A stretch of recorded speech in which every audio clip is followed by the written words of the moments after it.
दोस्तों, जिस भौतिक जगत में हम रहते हैं वह सर्वथा मिथ्या है। वह सिर्फ ईश्वर की कल्पनाएं हैं।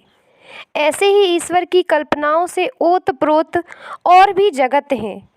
इन्हीं जगत में एक और जगत है जिसे हम सूक्ष्म जगत के नाम से जानते हैं। सूक्ष्म जगत भी भौतिक जगत में ही स्थित है, जिसमें शरीर रहित आत्माएं रहती हैं। सूक्ष्म जगत को हम अपने नेत्रों से नहीं देख सकते, उसे सिर्फ योग के माध्यम से ही देखा जा सकता है, या कभी कभी आवेगवश हम उनके दर्शन कर लेते हैं, जिसे हम भ्रमवश भूत प्रेत इत्यादि के नाम से जानते हैं।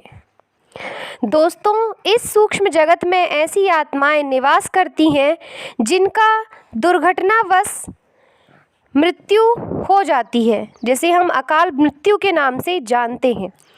इधर ऐसी आत्माएं निवासरत हैं जिनकी आयु अभी शेष रह गई थी और उनकी बहुत सी कामनाएं ऐसी जो कि वो पूरा करना चाहते थे और रह गई हैं, वो इस सूक्ष्म जगत में निवासरत होते हैं। ऐसे सूक्ष्म जगत में दो प्रकार की आत्माएं निवास करती हैं। एक तो वे आत्माएं जो धर्म और पुण्य से भरी हुई होती हैं, और एक तो वो आत्माएं जो दोषपूर्ण होती हैं। जो धन्य पूर्ण पुण्य से पूर्ण होती हैं उन्हें हम पितृ आत्माएं कहते हैं। साथ ही जो पाप से पूर्ण होती हैं उन्हें हम प्रेत आत्माएं कहते हैं।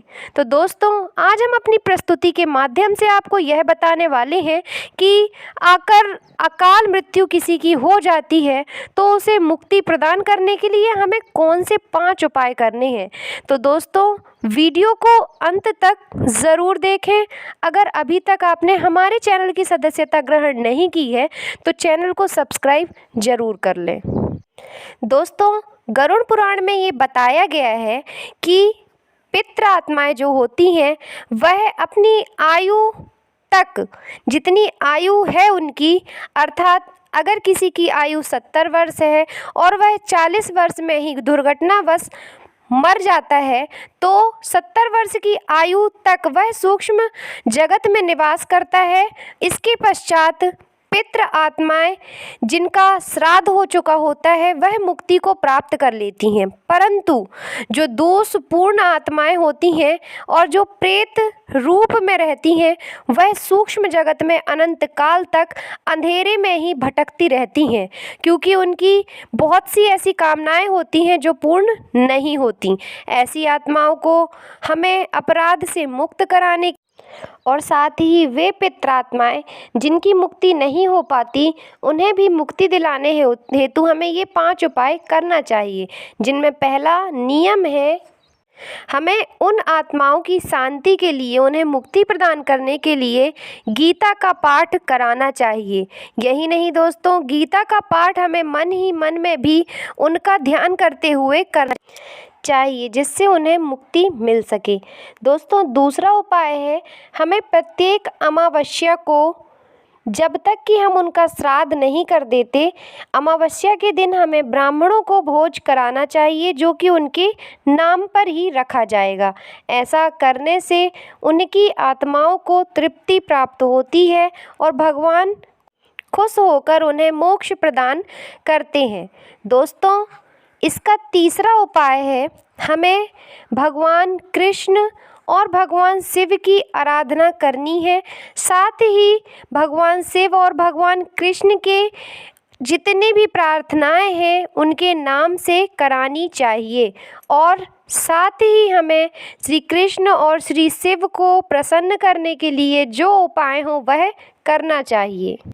गरुड़ पुराण में ऐसी आत्माओं को मोक्ष प्रदान करने के लिए बृहस्पति भगवान का जो शुद्ध रत्न पुखराज है उसे दान करने का भी महत्व बताया गया है।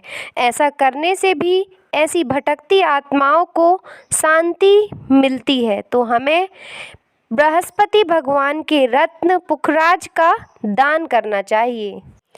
5वां और अंतिम उपाय दोस्तों यह है कि गरुड़ पुराण में गाय और काले कुत्ते की महिमा को बताया गया है। उन्हें हमें हमारे पितृ जो हैं जिन्हें मोक्ष प्राप्त नहीं हुआ है या जिनकी अकाल मृत्यु हो गई है, उनके नाम से गाय और काले कुत्ते को भोजन कराना चाहिए। रोज़ हमें उनके नाम से उन्हें कम से कम 1 रोटी तो ज़रूर देना चाहिए। साथ ही दान की अत्यधिक महिमा बताई गई है। गुप्त दान से भी जो हम उनके नाम से कराते हैं, वह भी उन्हें मोक्ष प्राप्त कराने में बहुत ही फलदायक है। दोस्तों, इन सबके पश्चात श्राद्ध हमें उनका ज़रूर कराना चाहिए तथा गयाजी जाकर ऐसी आत्माओं का तरण तारण कराना चाहिए जिससे वे अगले चरण में पहुंच सकें, अर्थात वे सूक्ष्म जगत से निकलकर अपने अगले पड़ाव पर पहुंच सकें। तो दोस्तों, आज की प्रस्तुति के माध्यम से हमने आपको अकाल मृत्यु हो जाने पर क्या उपाय करें जिससे कि उनकी आत्माओं को शांति मिल सके, यह जानकारी साझा की है। आपको यह जानकारी कैसी लगी, कमेंट बॉक्स में कमेंट करके ज़रूर बताएं। प्रस्तुति अच्छी लगी हो तो दोस्तों के साथ शेयर करें, लाइक करें। चैनल को सब्सक्राइब नहीं किया है तो कर लें। धन्यवाद।